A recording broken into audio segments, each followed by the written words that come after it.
nós vamos falar sobre ideologia de gênero. A ideologia de gênero é uma das armas da cultura da morte. O que é isso? Antes de falar da cultura da morte, vamos tentar estabelecer, mais ou menos, o que é uma ideologia. O que é uma ideologia? Uma ideologia é um corpo fechado de crenças sobre si mesmo, que pretende dar uma explicação de todas as coisas com um interesse em particular. Para isso, parte de uma ideia básica falsa, a partir da qual são feitos raciocínios lógicos. E, a partir disso, as pessoas aplicam essa ideologia até as últimas consequências. Um exemplo dessa ideologia é a ideologia nazista, ou nazi. Né? Um dia, o Adolf Hitler falou com a nação alemã: os alemães são um povo, uma raça superior. E eles dormiram com aquilo. Será que o Adolf Hitler, será que o Hitler tem razão? Vamos pensar. Na música, nós temos Brahms, temos Beethoven, né? Realmente, são os melhores. Na filosofia, nós temos Kant, nós temos Hegel. O tio Adolf tem razão. Nós somos, os alemães, a raça superior. A partir dessa premissa, que tem lógica, mas é falsa, né? Não é porque tem os melhores na música, ou na arquitetura, ou na filosofia, que são uma raça superior. Essa premissa falsa, os alemães são uma raça superior, se desenvolve uma série de raciocínios e de atitudes e de comportamentos que vão justificar tudo mais. Então, isso justifica que as outras raças são inferiores, vão ser tratadas como inferiores, tem umas mais do que as outras, dentre elas as mais inferiores, por eles considerados, foram os judeus. Isso justifica que os judeus sejam colocados em guetos e sejam retirados dos guetos, colocados em campos de concentração e sejam exterminados. Então, isso é só um exemplo para vocês terem uma ideia. O que é uma ideologia e o que ela pode gerar, justificando. Né? Você leva todo um povo a acreditar numa premissa falsa. Pode mudar. Então, vamos começar falando um pouco dessa cultura da morte, porque a ideologia de gênero é mais uma tática, é mais uma estratégia. Imaginem um soldado de batalha com vários braços. A ideologia de gênero é um desses braços. Né? Um outro braço é o aborto, a pedofilia, suicídio assistido. Né? Tem países no mundo que já está assim: eu resolvi que eu quero suicidar, eu não sou nova, mas também não sou velha, mas eu estou desencantada com a vida, resolvo que eu vou suicidar e vocês são meus amigos, vocês vão me assistir, né? Vão ficar lá do meu lado, segurar na minha mãozinha para eu injetar uma injeção de estricnina, alguma coisa assim. Então, essa cultura da morte, gente, ela começa por dizer que nós não podemos condenar nada, que não há verdade, que não há certo ou errado. E para vocês políticos, isso não é politicamente correto. Querem amarrar a boca de vocês, políticos, é dizer para vocês: não fale isso porque isso não é politicamente correto. A cultura da morte ensina isso. Então, vocês imaginem a seguinte situação. Quem aqui tem filhos? Imaginem que vocês vão passar o fim de semana fora de casa e deixam o filho adolescente, 14, 15 anos, passar o fim de semana sozinho em casa. E quando vocês chegam, tem sapato na geladeira, cabide na pia, lençol na privada. Os bichos estão todos dentro de casa, a janela ficou aberta, choveu, molhou tudo.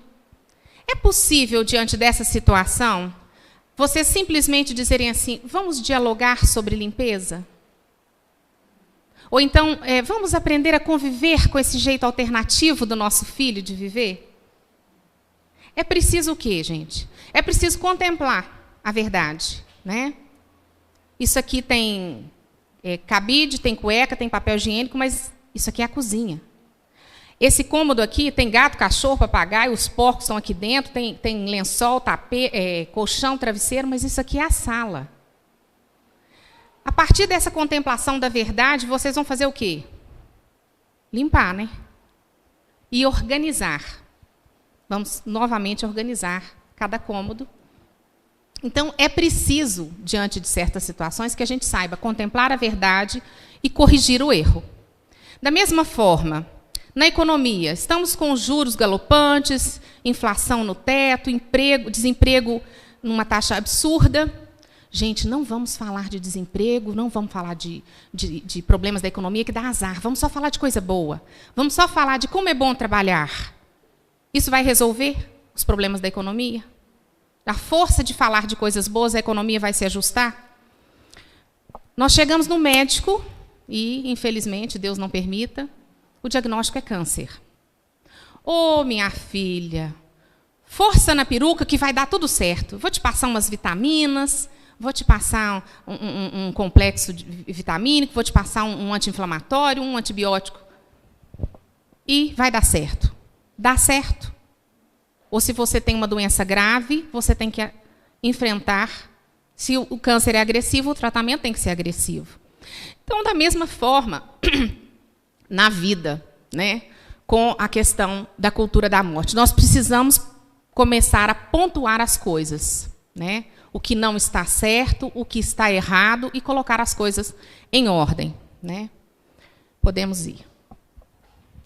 Nós precisamos entender que nós estamos numa guerra ideológica contra a cultura da morte. O que prevê essa cultura da morte? Aborto, ideologia de gênero, pedofilia, suicídio assistido.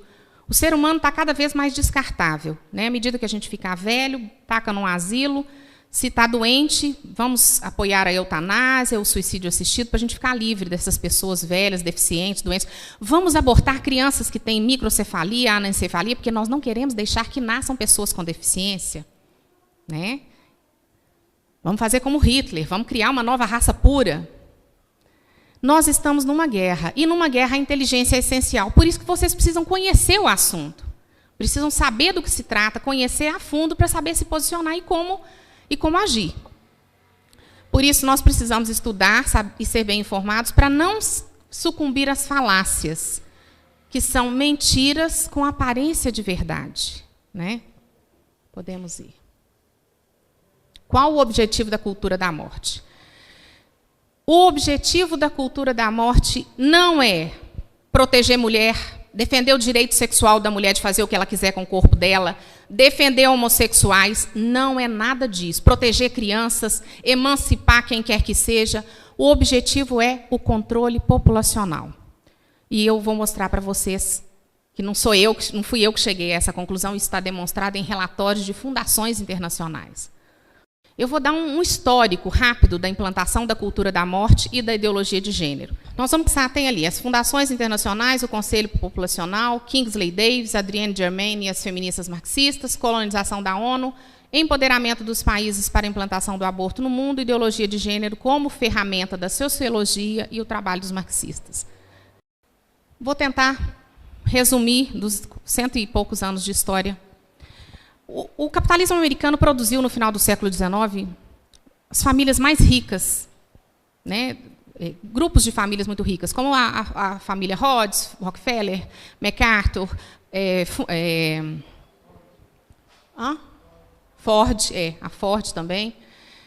Essas fundações começaram com ações beneméritas, né? Vamos investir na educação, na saúde, vamos ajudar outras famílias. Então, nos Estados Unidos, por exemplo, construíam escolas, a Fundação Rockefeller, né? Hospitais, investiam em educação para as crianças, na alfabetização, né? Só que vieram as guerras. Veio a Primeira Grande Guerra, destruiu tudo. Poucos anos depois veio a Segunda Grande Guerra, destrói de novo.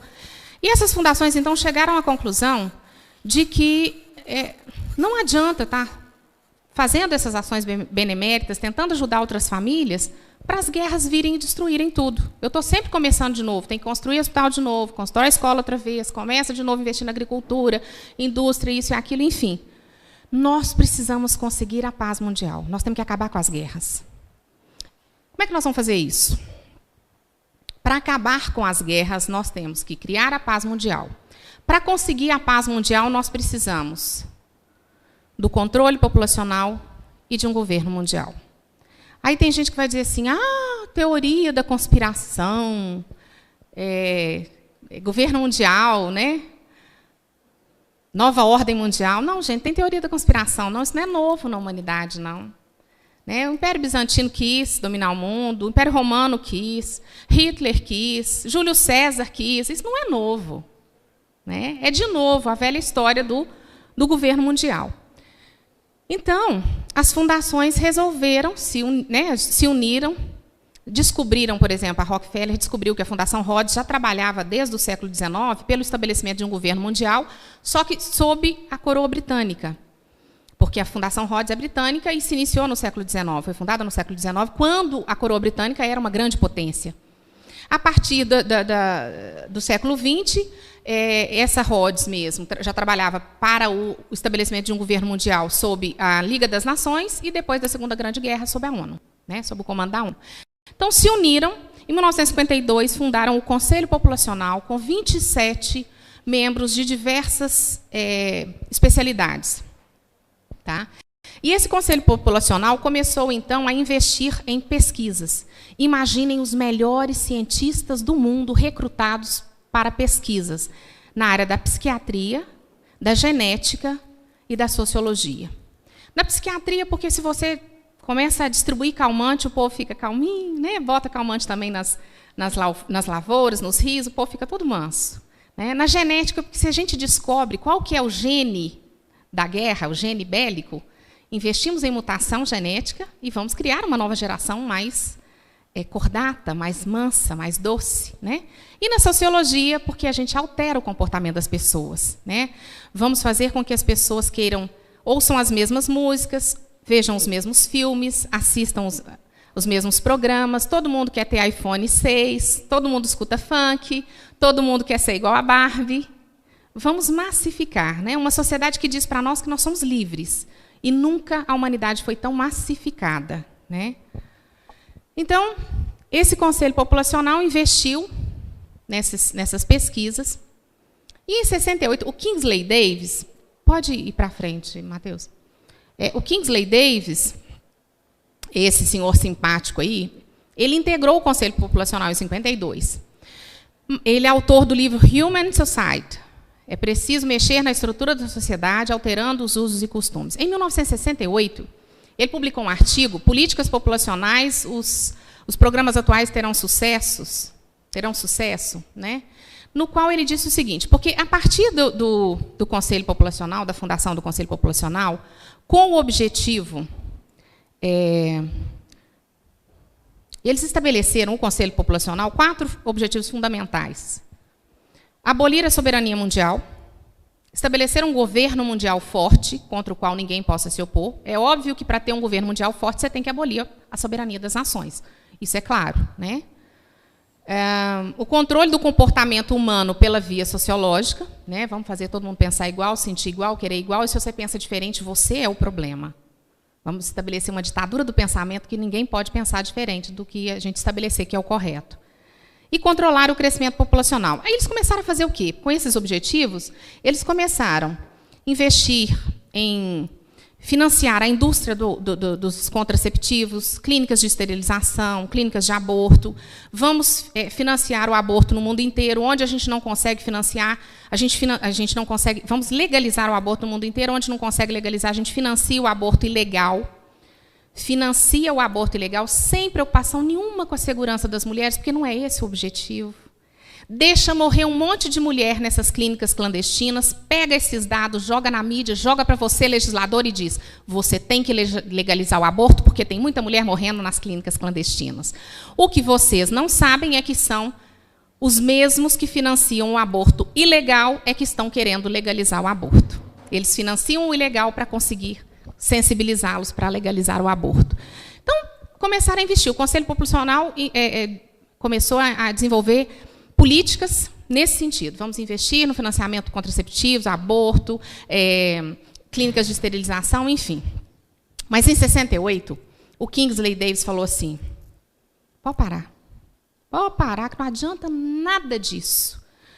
Não adianta só querer legalizar o aborto, financiar o aborto, criar clínicas de esterilização, distribuir contraceptivos para todo mundo, porque a hora que o homem e a mulher querem ter filhos, eles param com isso. Eles param de usar o contraceptivo, eles param de fazer aborto e eles têm filhos.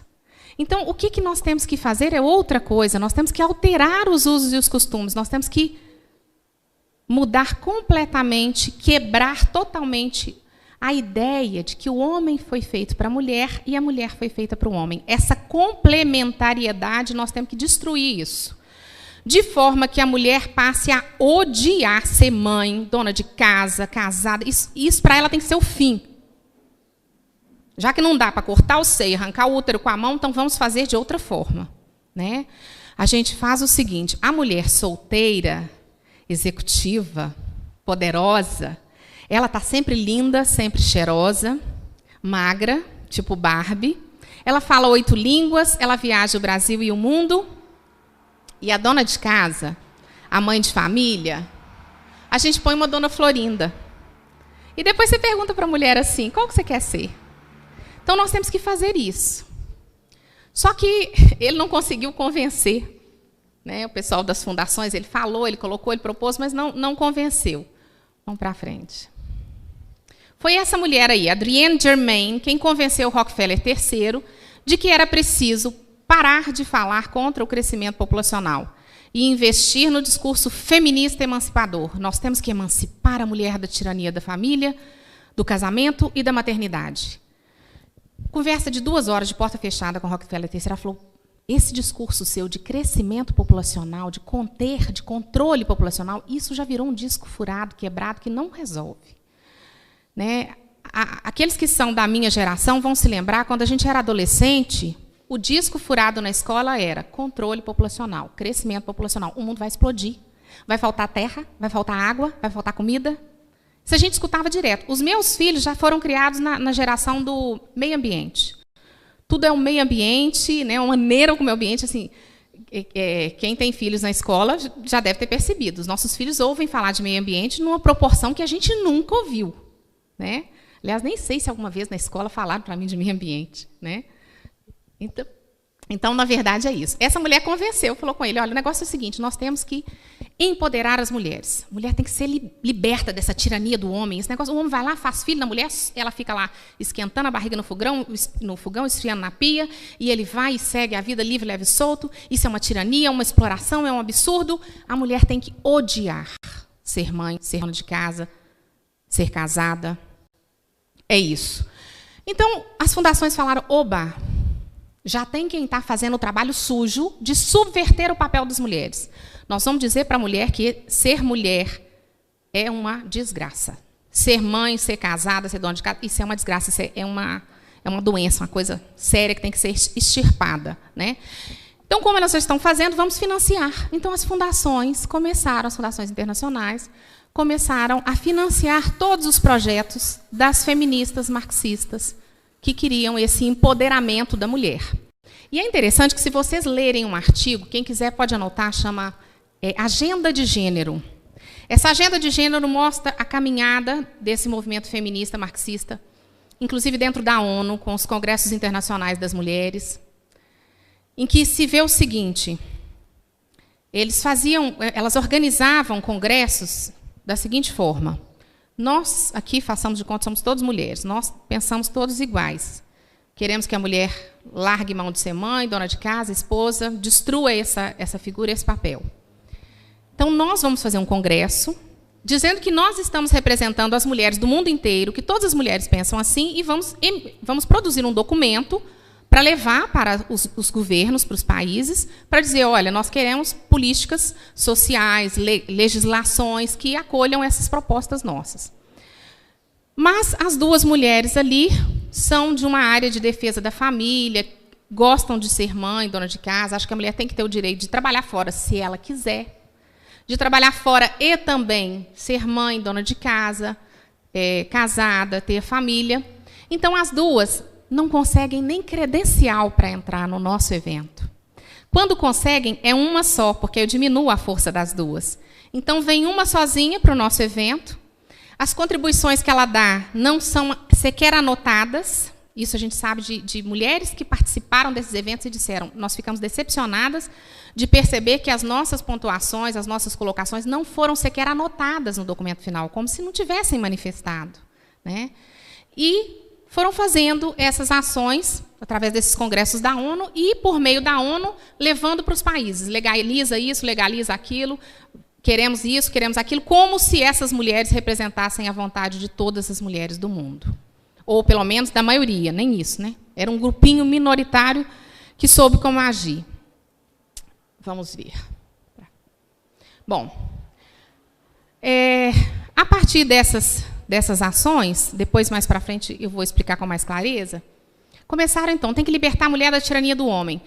Vamos empoderar os países. As fundações, através da ONU, começaram a empoderar os países para poder legalizar o aborto no mundo inteiro. Como não estava conseguindo, vem a ideologia de gênero como um braço amigo para conseguir o que o aborto não está conseguindo. Inclusive, foi a Judith Butler, porque o histórico foi mais ou menos o seguinte, gente. Décadas de 50 e 60, as fundações investiram em pesquisas. Estudaram, pesquisas, tudo mais. 70, elas colonizaram a ONU. A partir de 80, começaram a empoderar os países no mundo inteiro para legalizar o aborto. Como estão tendo dificuldade, né, não é todo país que está aceitando, não foi com a facilidade que eles imaginavam, a saída agora é a ideologia de gênero. Isso tanto é verdade que a Fundação Ford, que é uma das mais ricas, porque o Henry Ford faleceu, em 1936 foi fundada a Fundação Ford, ele deixou 80% da fortuna dele para a instituição, para a Fundação Ford. Então, eles chegaram à conclusão, precisamos adotar a ideologia de gênero, precisamos implementar de toda forma. A Ford fechou os escritórios dela, os departamentos dela no mundo inteiro, inclusive de controle populacional, e aumentou, manteve apenas um de ideologia de gênero. Por isso que nós, de repente, do nada, de um ano ou dois para cá, a gente só ouve falar de ideologia de gênero. São programas no GNT, no SBT, são filmes, são livros, são todo tipo de ação da mídia, de propaganda a favor da ideologia de gênero, mostrando como se fosse uma coisa, um passo de evolução, né? Então, veio a Judith Butler, com essa história toda de liberta a mulher da opressão do homem, não sei o quê. A Judith Butler, que nós vamos ver mais para frente quem que é uma das ideólogas de gênero de ponta, ela é talvez o maior expoente atualmente no mundo da ideologia de gênero, a maior defensora. Ela veio e falou, vocês não entenderam nada. Não tem que libertar a mulher da tirania do homem, tem que libertar a mulher de ser mulher, porque mulher não existe. Mulher foi uma coisa inventada pelo homem para dominar a mulher. E homem também não existe, é tudo papel. Você faz e desfaz do jeito que você quiser. Agora, batom vermelho, brinco, eu resolvi que eu sou homem. E quem são vocês para dizer que eu não sou? Daqui meia hora, eu mudei de ideia, eu estou me sentindo profundamente mulher. De tarde, eu estou me sentindo uma árvore. À noite, eu sou um cavalo preso num corpo humano. São todos gêneros reconhecidos já internacionalmente. Então, temos que libertar a mulher de ser mulher, o homem de ser homem, porque isso não é nada, isso é papel. Que você faz e desfaz, muda do jeito que você quiser. Mas como é que isso começou? Uma das ideólogas de gênero de gerações anteriores é essa simpática moça, Shulamit Firestone, que escreveu o livro A Dialética dos Sexos. E, nesse livro, ela dá o passo a passo para a destruição da família. Né? Que não é coisa nova também, não, gente. Karl Marx já falava lá que a família é a primeira opressão de classes, o homem contra a mulher é a primeira propriedade do homem. Os dois se casam, aí tem que ter propriedade particular para sustentar a família. Quer dizer, se você não destruir a família, você não destrói a propriedade particular. Só que o Marx falou muito mais do que isso, o pessoal não entendeu.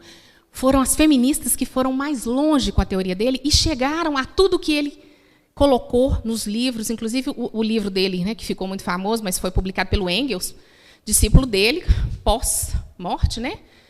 Houve a publicação, e o Engels é que fala que ele está publicando uma obra do mestre, né, do Marx. Por isso que a gente sabe que, na verdade, o autor foi o Marx. Então, essa Shulamit Firestone, ela dá o passo a passo para a destruição da família. Aí, agora, vocês vão ver o que é nua e crua a proposta da ideologia de gênero. Como funciona na prática. Eu vou ler, nos próximos 4 slides, a tradução do livro dela. É ipsis literis, o que está no livro. Podemos passar. Eis algumas sugestões do sistema alternativo. A libertação das mulheres da tirania da sua biologia reprodutiva por todos os meios disponíveis e a ampliação da função reprodutiva e educativa a toda a sociedade globalmente considerada. Prestem bem atenção, libertação das mulheres da tirania da sua biologia reprodutiva. Eu poder ser mãe é uma tirania. Estamos falando de uma mudança radical. Libertar as mulheres da sua biologia significa ameaçar a família, que é uma sociedade, uma unidade social organizada em torno da reprodução biológica e da sujeição das mulheres ao seu destino biológico. A total autodeterminação, incluindo a independência econômica, tanto das mulheres quanto das crianças. É por isso que precisamos falar de um socialismo feminista. Com isso, atacamos a família em uma frente dupla, contestando aquilo em torno de que ela está organizada, a reprodução das espécies pelas mulheres e sua consequência, a dependência física das mulheres e das crianças. Eliminar essas condições já seria suficiente para destruir a família que produz a psicologia do poder. Nós a destruiremos ainda mais.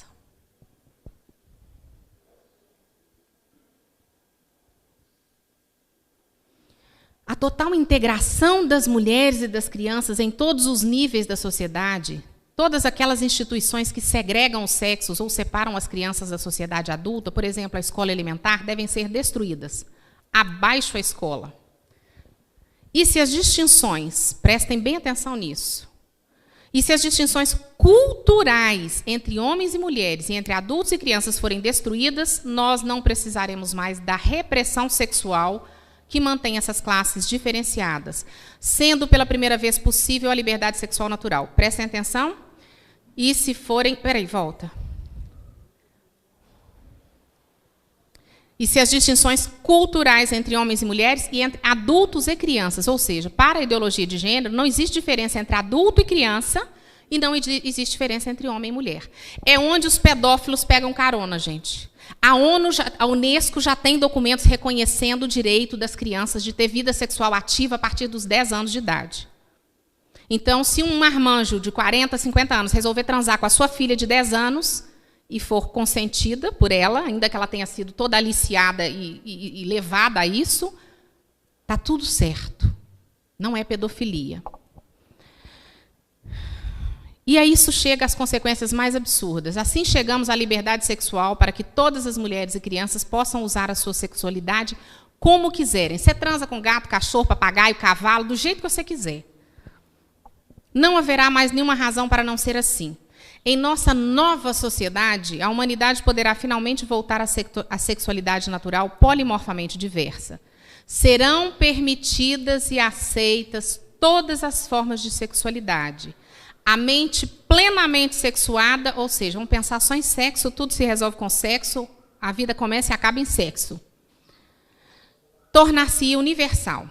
Agora, o que dá mais embrulho no estômago nessa história toda. Se a criança escolhesse a relação sexual com os adultos, ainda no caso que escolhesse a sua própria mãe genética, não existiriam razões a priori para que esta rejeitasse suas ensinações sexuais, visto que o tabu do incesto teria perdido a sua função. Vocês que são pais e mães, imaginem vocês transando, a mãe com o filho, o pai com a filha. Se isso não dá embrulho no estômago, eu acho que isso só deve agradar aos pedófilos, gente. Não tem condição. Né? Então, essa é a proposta. E, através da ideologia de gênero, eles querem chegar a isso. Podemos ir. Veio esse simpático senhor, Karl Koch. Aliás, ele veio antes, que ele é de 1923. O pessoal aproveitou a contribuição dele. É preciso, para conseguir isso que a Shulamit Firestone propôs com tanta clareza, nós precisamos alterar a superestrutura, revolucionando a religião, a família e as leis. É onde vocês, legisladores, vão ser cada vez mais bombardeados com isso. Né? Agora, o que eu acho interessante é que assim, eles querem revolucionar as leis e vão usar vocês para isso. Mas, mesmo enquanto as leis não permitem, eles estão agindo, dando as costas para o legislador. Foi o que fizeram aqui no Brasil com o Plano Nacional de Educação, foi rejeitado. O Conselho Nacional de Educação fez o quê? Falou com os conselhos estaduais e federais. Votem e incluam a ideologia de gênero nos planos estaduais e municipais, senão vocês não recebem verbas. Isso veio do governo federal, de MEC e Conselho Nacional de Educação. Ora, mas o Congresso Nacional não afastou isso? Nós não não damos importância para o Congresso Nacional. O Congresso Nacional não sabe nada, vocês, legisladores, não sabem nada, vocês, pais, não sabem nada. Nós sabemos, e nós é que vamos fazer, e estão fazendo. Tanto que distribuíram um monte de material através do MEC, nas escolas, tem professores falando a rodo de ideologia de gênero, sem que os pais nem saibam, doutrinando os meninos. Então, vamos revolucionar mudando a religião, a família e as leis. A contribuição seguinte para essa ideologia foi desse médico sociólogo, Dr. John Money, na década de 60. Esse médico, ele que fez a cirurgia de mudança de sexo de um dos gêmeos, Brian e Bruce Reimer. Vocês conhecem a história desses gêmeos? Isso veio muito para a mídia, né? Passa a ver a foto deles. O Bruce virou Brenda e depois quis voltar a ser Bruce. O que aconteceu? Esses meninos, pequenos ainda, meses, foram fazer... como é que chama aquela cirurgia do prepúcio? Fimose. É como se fosse uma circuncisão, na verdade. Eu não sei se eles eram judeus, os pais eram canadenses. E o infeliz do médico cauterizou o pênis de um dos meninos. Os pais, apavorados, não deixaram fazer a cirurgia no outro irmão gêmeo, foram embora para casa, o pênis totalmente torrado caiu. E eles ouviram na televisão um programa desse Dr. John Money que dizia que ninguém nasce menino nem menina. Você se torna homem ou mulher de acordo com o que você foi criado.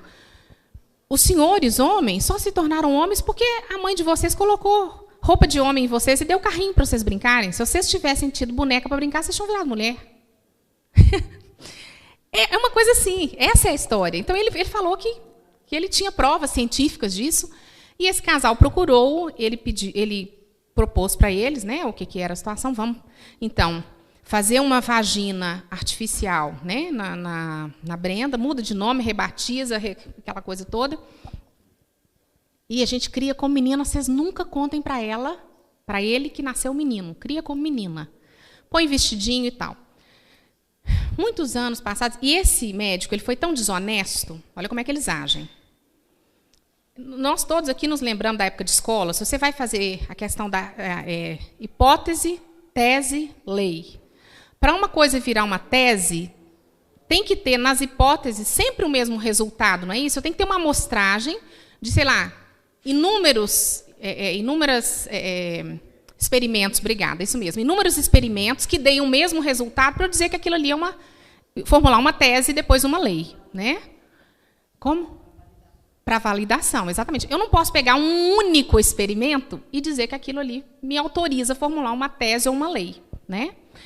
Esse Dr. John Money pegou esse caso e viajou o mundo inteiro, publicou artigos dizendo que esse caso provava a teoria dele. É curioso, é interessante os nomes. Um médico, muitos anos depois, levantou a história toda dessa família. Doutor, eu não sei se é Marcos ou John Colapinto, o sobrenome do sujeito. O que aconteceu? A mãe do menino contou. A Brenda, quando colocou o primeiro vestidinho nela, já maiorzinha, 2, 3 anos, ela rasgou o vestido no corpo.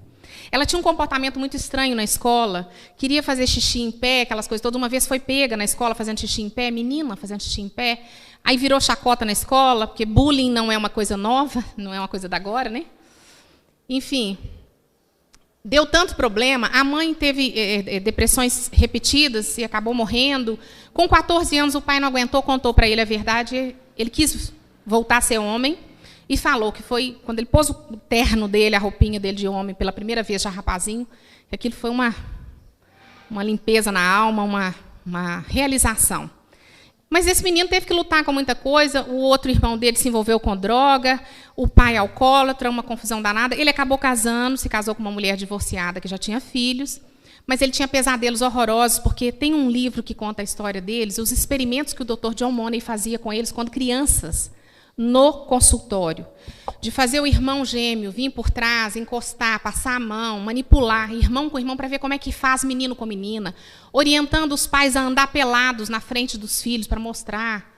Coisas assim absurdas. Fizeram dessa família experimentos, com essa família, experimentos assim absurdos. Enfim, o resultado. O irmão morreu drogadicto, o pai alcoólatra, a mãe com depressão. Em 2008, a Brenda, o Bruce, depois que voltou a ser homem, adotou o nome de Davi. Ele falava assim, Davi venceu Golias. Eu vou vencer esse gigante desse problema da minha vida. E ele se suicidou em 2003, com 38 anos. Essa é a história, o fim dessa história trágica. E esse doutor John Colapinto procurou o doutor John Money para colocar para ele a situação toda. Ele falou assim, olha, esse experimento, nós perdemos o contato com ele, então já não... Um ser humano, uma família, 2 crianças são um experimento, um rato de laboratório. Vocês verem o valor que eles dão a isso.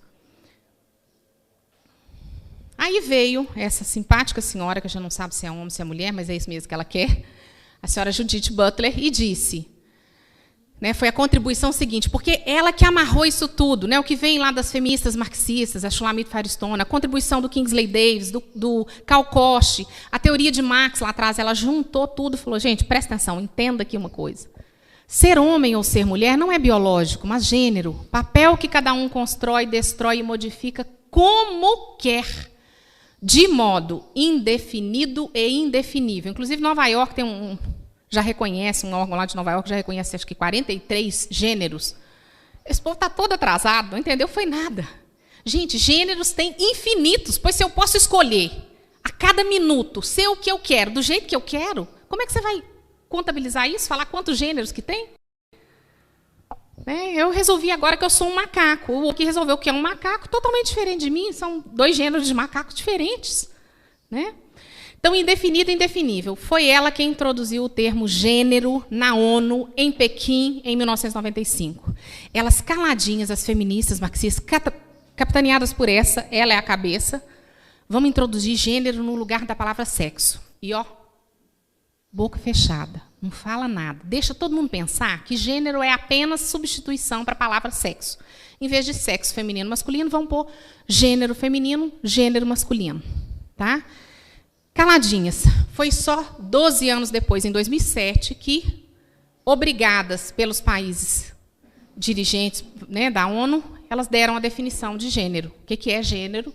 E é isso. Né? É papel que cada um constrói e destrói como quer. Então, eu agora sou mulher, daqui meia hora eu sou homem, daqui 2 horas eu sou um ser assexuado, de tarde eu sou uma árvore e à noite eu sou um cavalo preso num corpo humano.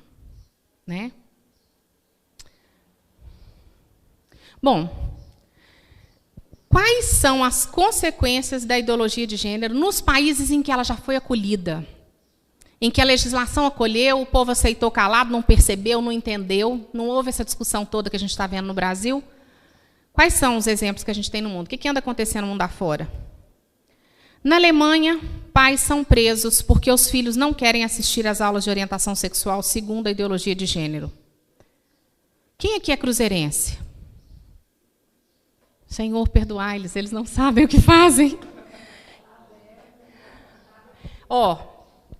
Em nome da ideologia de gênero, da agora para frente é o seguinte, vão ser todos educados na teoria do galo. O galo é o time. O Cruzeiro não é time. E se você falar alguma coisa contra o galo, você é galofóbico, vai ser preso.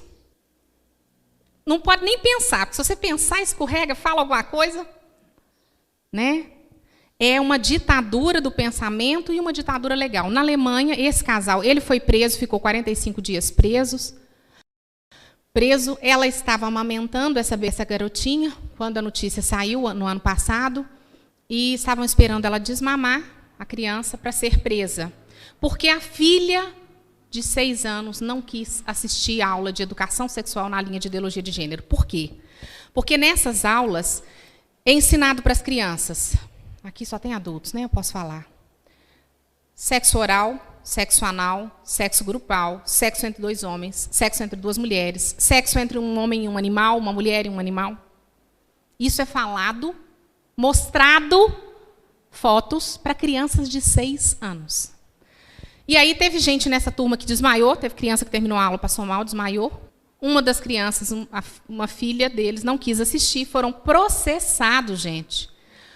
O promotor de justiça pediu a condenação e o juiz condenou a pena de cadeia, porque a filha não quer assistir e eles apoiando a filha, não permitiram que ela assistisse essas aulas. Isso na Alemanha, que até onde eu sabia, eu achava que era uma democracia. Eu acho que eu perdi a mudança lá da... Porque na Suécia, está pequenininho, eu vou ler para vocês. A Suécia é o segundo país no mundo em número de estupros. Ninguém conta isso para a gente. Só se fala que é país de primeiro mundo, primeira economia. Realmente a gente chega lá. Tem umas coisas muito interessantes que eu tinha vontade de implementar aqui no Brasil para ver como é que ia funcionar. Você chega numa banca de revistas, não tem jornaleiro. Você escolhe a sua revista, compra, paga, pega o seu troco, a revista e vai embora. O que vocês acham da gente colocar isso aqui no Brasil? Só mostram os exemplos bons, né? País de primeiro mundo, PIB lá em cima, né? Um povo culto, não sei o que e tal, mas isso não contam. Lá existem banheiros de gênero, que são banheiros onde entram mulher e homem, e é o segundo país no mundo em número de estupros. Aqui em Belo Horizonte nós tivemos molestação infantil, atentado violento ao pudor e estupro em escola pública, escolas que adotaram gênero, contra a legislação e contra os pais. E aqui em Divinópolis nós tivemos, há 15 dias, um mês atrás, no máximo, numa das escolas ocupadas, um professor que começou com um discurso assim. Nas nossas casas, nós temos banheiros unissex. Por que não na escola? Com crianças e adolescentes. Parece que numa das salas, não sei onde que ele mesmo gravou, alguém gravou e isso foi para a mídia, são crianças de 8 anos. Os pais sabem disso, autorizaram a presença das crianças na escola. É uma coisa que eu não consigo entender. Talvez os senhores consigam entender para me explicar. Eu confesso que eu não consegui acompanhar o raciocínio. A fala é de que as escolas foram invadidas porque os alunos são contra a PEC. E aí durante a invasão, os professores doutrinam os alunos na ideologia de gênero? Eu não consegui compreender. Porque você conversa com a grande maioria dos alunos, principalmente ensino fundamental 1 e 2, ensino médio eles já sabem um pouco mais. Mas ensino fundamental 1 e 2, que seria o antigo grupo nosso, e os primeiros 4 anos do ginásio, antigamente, você conversa com essas crianças e adolescentes, eles não sabem absolutamente nada sobre a PEC.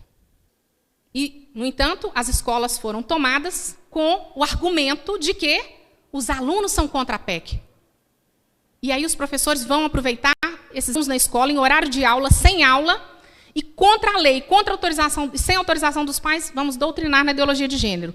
E, gente, você começa com um argumento desse, com uma criança de 8 anos, o que a criança vai responder? É mesmo, lá em casa tem banheiro que entra. Meu pai e minha mãe, o banheiro é o mesmo, do meu pai, da minha mãe, meu, da minha irmã. Por que não na escola? A criança não tem ainda condição de raciocinar e dizer, mas espera aí, amigo, a casa é igualzinha à escola? Na escola a gente só convive com parentes, familiares, pessoas próximas, íntimas. Além do mais, no banheiro de casa normalmente entra um de cada vez, né, gente? No banheiro da escola entram vários ao mesmo tempo.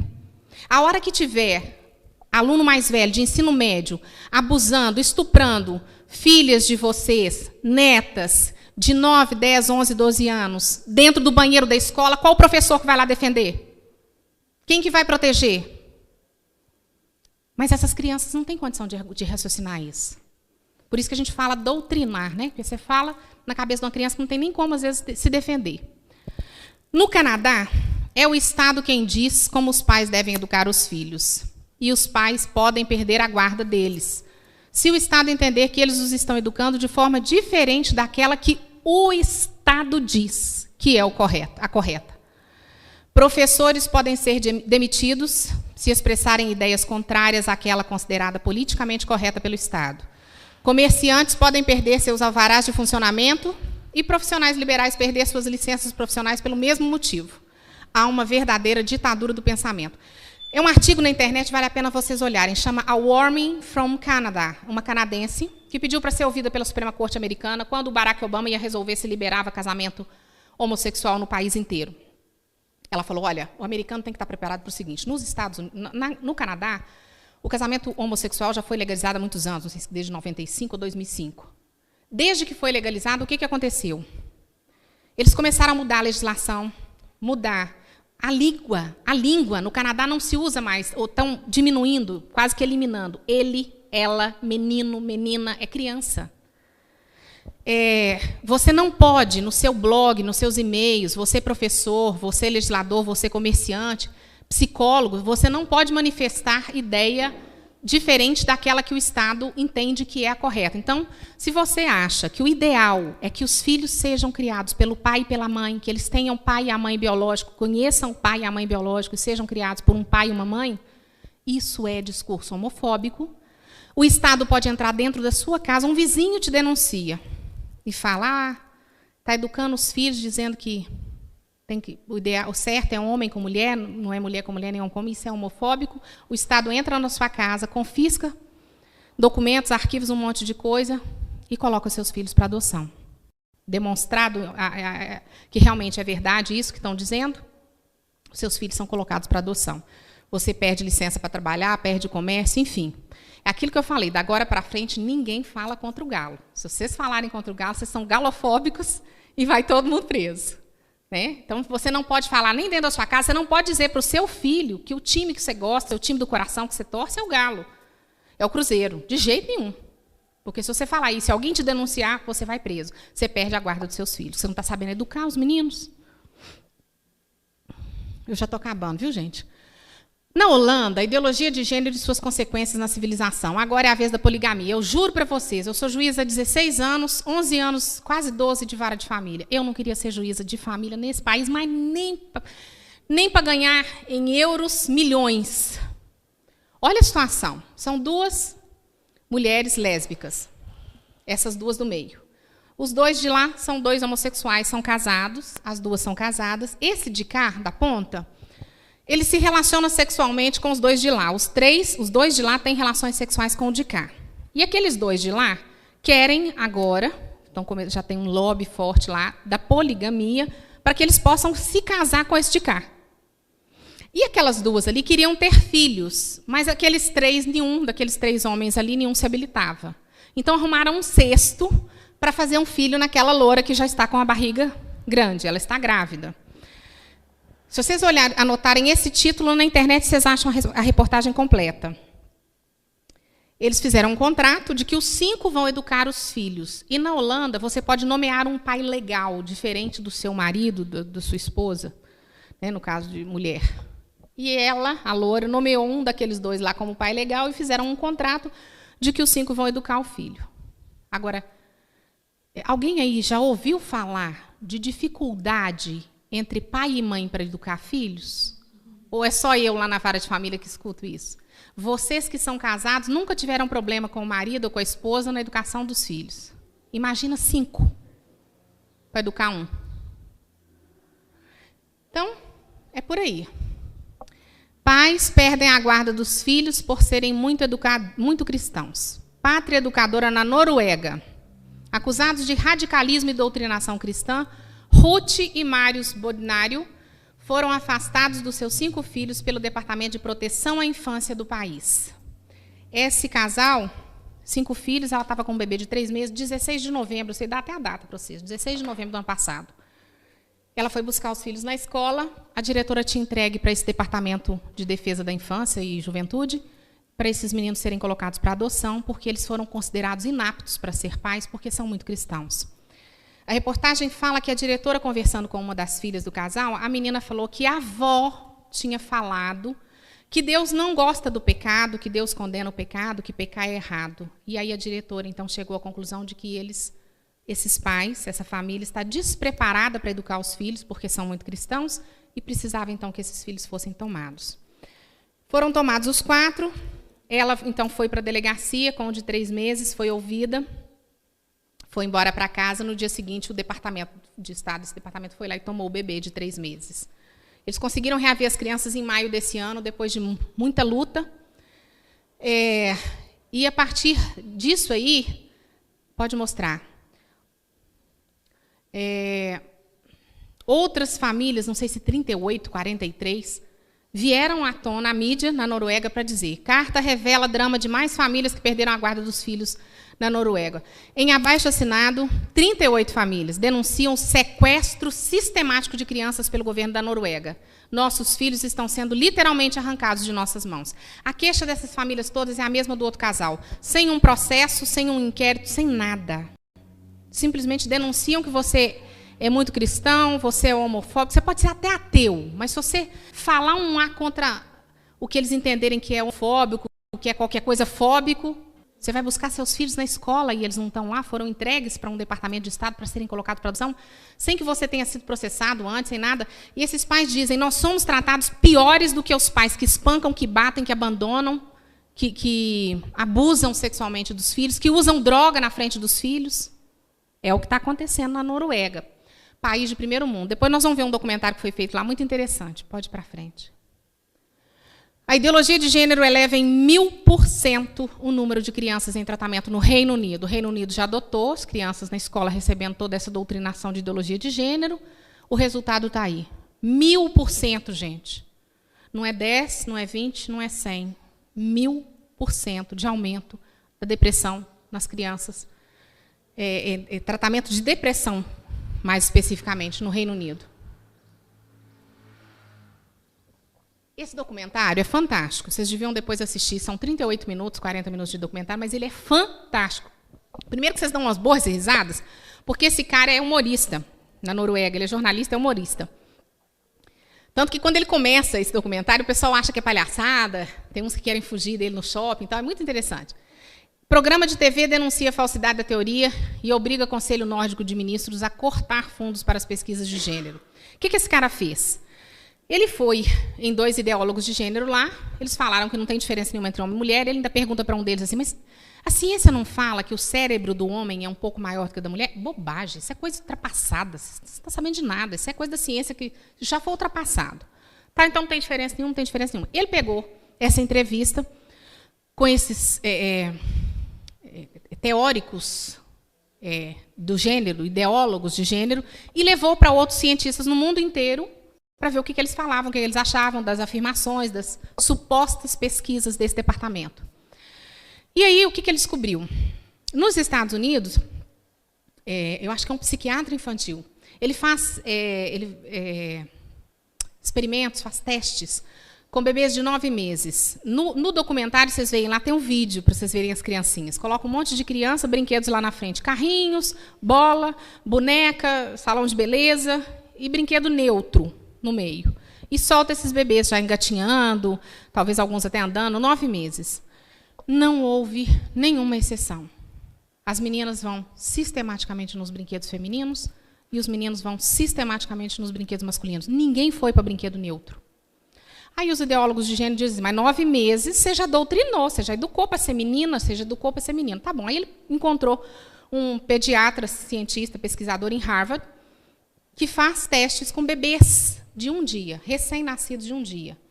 Põe para ver máquinas, face humana. Os homens olham mais tempo para as máquinas, as mulheres olham mais tempo para a face humana, sem nenhuma exceção. Não satisfeito, ele procurou uma darwinista na Inglaterra, e ela falou, meu filho, presta atenção. Não faz o menor sentido, ao longo da evolução da espécie, o corpo da mulher ter sido dotado de útero e seios, com a capacidade de gestar e amamentar, e isso não ter alterado nada no psiquismo dela. É óbvio que alterou e que isso dá algum prazer para a mulher, ou deveria dar, no normal, porque senão a mulher nenhuma... Gente, vocês já imaginaram se nós mulheres não quisermos, todas nós, no mundo inteiro, nenhuma de nós, sem exceção, não quisermos mais ser mãe? É preciso de muito raciocínio para entender o que vai acontecer com a humanidade? Eu não quero ser mãe. Também não vou doar óvulo para inseminação in vitro, artificial, nada. Então, ela fala, não faz o menor sentido. Todos os cientistas ao longo do mundo detonaram com as ideias dos ideólogos de gênero. Ele, não satisfeito, foi para as ruas, fez pesquisas com as pessoas. E aí ele viu, lá na Noruega mesmo, eu ponho rosa no meu bebezinho, menino. O pessoal na rua fala, que gracinha, princesinha. Acha que é menina. Ponho azul na minha menina. Ah, garotão, meninão, achando que é menino. Ele foi atrás da mãe dele. Ô, mãe, você me criou assim, machão, fortão? Não, meu filho, você era um tiquitinho de gente, magrinho, catatal. Ele chegou à conclusão de que ele não foi educado para ser homem. Ele realmente nasceu homem. Aí ele falou, eu tenho 2 meninas, 10, 12 anos, 8, 10 anos. As meninas são mostradas no documentário, filhas dele. Ele chega ele está sentado no sofá, assim, recostado, fala com as filhas assim, papai esqueceu o gênero de vocês. Aí elas riem e falam assim, nós somos meninas. Não, papai não importa com o gênero de vocês, importa que vocês sejam felizes. Tá bom, papai, mas nós somos meninas. E ele fala assim, eu não eduquei as minhas filhas para serem meninas. Então, a partir disso, ele leva para os ideólogos de gênero toda essa colheita de material e eles falam, não, isso é um lixo, não vale nada. Ele falou, mas como um lixo? Não, até que me provem o contrário. Ele falou, mas essas pesquisas científicas todas, não, isso não tem validade nenhuma. Mas sem argumento. Simplesmente descartam os outros cientistas, o resultado do trabalho de outros cientistas no mundo, sem nenhum argumento. Ele leva isso, então, para o Conselho Nórdico e são cortados milhões de financiamento para pesquisa de gênero em função dessa reportagem. Vale a pena, gente, não deixem de assistir, que é muito legal, muito interessante. Acabando já. E no Brasil, o que está acontecendo? E aqui eu já estou no fim. Enquanto não conseguem mudar as leis e a cabeça das pessoas, os defensores e promotores da ideologia de gênero já estão agindo contra a lei e em desrespeito para com os pais, doutrinando crianças e adolescentes nas escolas, com livros e propostas pedagógicos na linha dessa ideologia. Isso para falar de criança, né, que vai afetar os senhores enquanto pais, né, enquanto legisladores na questão da lei, sem dizer, né, da proposta para nós adultos, nas novelas, nos filmes, na música, nos programas de televisão, que querem nos convencer de que realmente essa coisa é uma coisa boa e veio para libertar alguém, né? Enfim, para terminar, vamos ver se tem jeito de mostrar esse vídeo. Olha se tem... Essa doutora Damares, ali embaixo, ó, tem... Ah, tá. Ela mostra os livros que estão sendo entregues, esse é o último slide, os livros que estão sendo entregues nas escolas para as crianças, o que está sendo ensinado para as crianças, sem autorização dos pais, nas costas dos pais. Outra coisa, se a ideologia de gênero for aprovada, uma das propostas, inclusive da ONU, tem um outro documentário, um outro artigo muito interessante, vale a pena vocês olharem na internet. Amparo, ex-revolucionária e funcionária da ONU. Ela conta qual que é a proposta da ONU para a educação sexual das crianças. Uma das propostas é que os pais não saibam do que é ensinado para elas nas escolas. Ó, segredinho. Amparo, é o nome dela, 2 pontos. Ex-revolucionária e funcionária da ONU.